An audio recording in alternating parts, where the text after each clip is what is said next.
Well, I mean, look, the bigger problem is he's saying he's all in on keeping the team in Phoenix if they give him hundreds of millions of dollars. I mean, a billionaire wanting the public to give him hundreds of millions of dollars when he's put an inferior product on the floor for a decade is out of line. I played my final season in Phoenix, and these conversations started happening shortly after that. And he lost the respect of the fan base.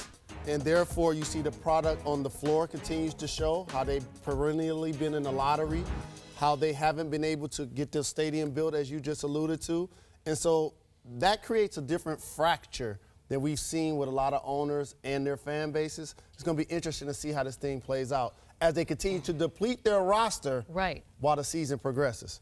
I mean, Sarver is not the best of owners, first off.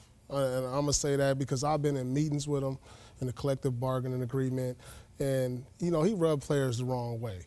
And so, you know, just dealing with him and the things he said about the franchise, about the team moving or staying if you keep the money, it just rubs people the wrong way. So, you know, why help a guy who, you know, feels this way about the city, the franchise? You know, it's a great city to play in. I mean, you should want free agents to come there, but because of the ownership there that's in place, you're not having a lot of guys in free agency running there. I'm talking about superstars to come play there. It's just, it's not good for the league. You know, if you have those things on your mind, it should be kept in-house. It shouldn't, stuff like this shouldn't go to the public like you want to move the team, because then you lose your fan base.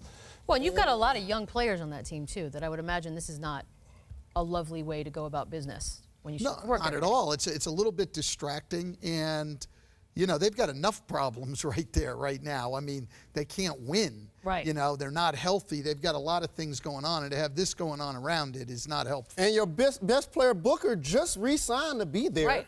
You took Ayton #1 overall, and then you took Jackson in the top 5 last Young season. talent.